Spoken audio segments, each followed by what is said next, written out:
Trump would scrap it, he says. Hillary Clinton says she'd keep going with it and shrink and go farther, and I'm wondering where you are. Governor Johnson's talked about carbon. You can shoot. No, I know, and I appreciate that, but I'm wondering specifically about this. Yeah, I don't know. I don't know. You have, as your running mate, somebody who is a very prominent and assertive governor. How are you going to keep William Weld in the Vice President's office, and what would you give him to do, and what would be his major responsibilities in the administration? Well, we're planning a partnership in this arrangement. We're not planning separate staffs. I think staffs seek to divide, so the pitch is you're going to get two for the price of one. And I do believe Bill Weld was a political, and is a political role model for me. I think that he was very effective as governor of Massachusetts, and I lay that same claim having been governor of New Mexico. We're not wallflowers. Neither of us were wallflowers in the positions that we held. If I could just talk about climate change again, you talk about you see a role for the EPA in protecting us from pollution and stuff like that, and with climate change, you talk about how coal is kind of going down the tubes because of market forces. I'm wondering if you see a role for the government in pushing us towards less carbon, regardless of what's happening with market forces. If it's science, I say if, because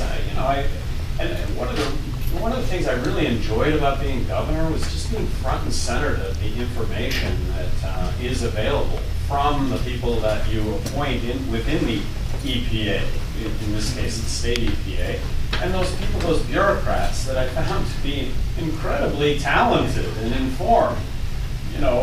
Extrapolating on climate change is, I wish I were receiving national security briefings right now. I realize that's a pivot, but to be able to understand exactly what is happening where, and that would be something that would be on a daily basis as president, but it would be wonderful to receive those briefings right now from the president. What about the Paris Accord? Would you,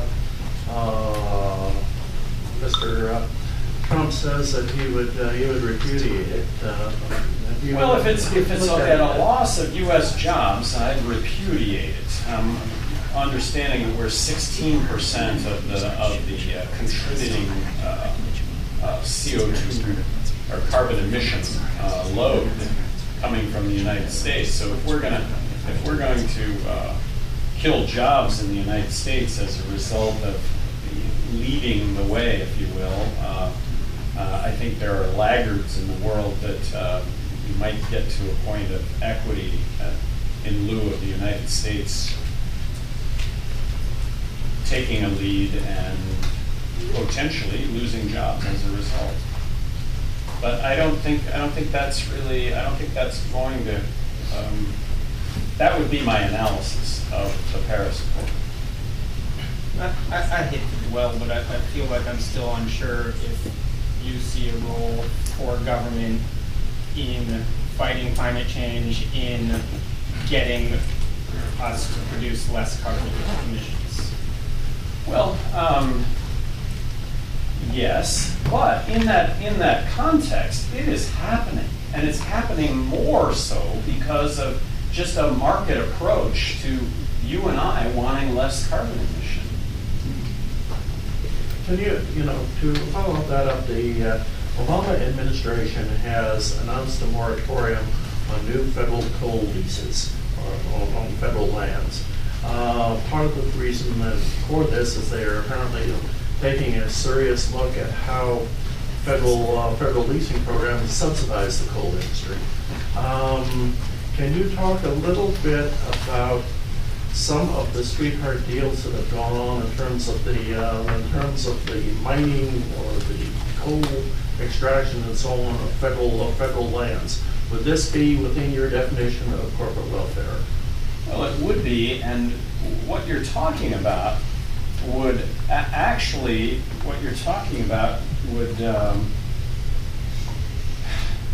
I've looked at Wyoming coal right now.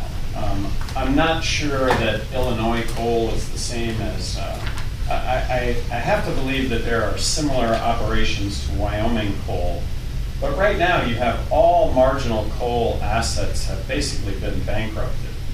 At $9 a ton, the marginal coal costs $10 to produce, and of course, that doesn't make any sense. Wyoming coal, you know, they're making money off of Wyoming coal. Wyoming coal is what is going to fuel the 36% load that currently is coal. Are there going to be any new coal plants built? I can't imagine that any new coal plants will be built, given that natural gas is so much lower. With that, we'll take a quick break for KDOW, and then we'll come back